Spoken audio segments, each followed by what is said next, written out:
ఐపీఎల్లో అత్యధిక టైటిళ్లు గెలిచిన జట్లలో ముంబై ఇండియన్స్ ఒకటి. 5 సార్లు విజేతగా నిలిచింది. 8 ఏళ్ల వ్యవధిలో 5 టైటిళ్లు అందుకున్న ముంబై గత 5 సీజన్లలో మాత్రం ఒక్కసారి కూడా ఫైనల్ చేరలేకపోయింది. గత సీజన్లో ప్లే ఆఫ్స్ చేరిన ఫైనల్కు అర్హత సాధించలేదు. ఈసారి ఎలాగైనా టైటిల్ గెలవాలి అనే యోచనలో ఉంది. జట్టు నిండా స్టార్ ఆటగాళ్లు ఉన్న మునుపటిలా ముంబై సత్తా చాటలేకపోయింది.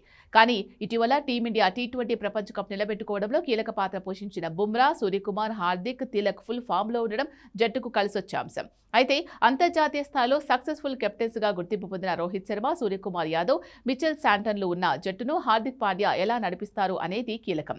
ముంబైకి 5 టైటిళ్లు అందించిన రోహిత్ శర్మ ఈసారి కూడా ఇంపాక్ట్ ప్లేయర్ గానే బరిలోకి దిగే అవకాశాలున్నాయి. అంతర్జాతీయ టీ20లతో పాటు టెస్ట్ క్రికెట్ కు వీడ్కోలు పలికిన రోహిత్ కేవలం వన్డేలో మాత్రమే ఆడుతున్నాడు. ఐపీఎల్ 2026 సీజన్ కోసం ప్రాక్టీస్ కూడా మొదలుపెట్టాడు. రోహిత్ శర్మతో కలిసి క్వింటన్ డికాక్ ఓపెనింగ్ చేయనుండగా Suryakumar Yadav, Tilak Varma, Will Jacks middle ఆర్డర్లో ఆడనున్నారు. హార్దిక్ పాండ్యా, నమన్ ధీరులు ఫినిషర్ పాత్ర పోషించనున్నారు. ఎలాంటి పరిస్థితుల్లోనైనా మ్యాచ్ను ప్రత్యర్థి నుంచి లాగేసుకోవడంలో వీరికి అపార అనుభవం ఉంది.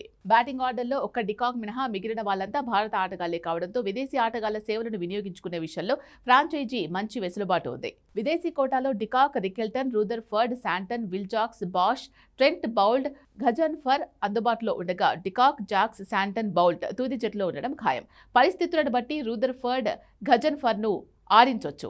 బౌలింగ్ విభాగాన్ని బుమ్రా మోయనున్నాడు. దీపక్ చాహర్, ట్రెంట్ బౌల్ట్ నుంచి సహకారం అందితే ముంబై ఇండియన్స్ కు ఇక తిరుగుండదు. విల్ జాక్స్, మిచెల్ శాంటన్తో పాటు మయాంక్ మార్కండే స్పిన్ బాధ్యతలు పంచుకోనున్నారు.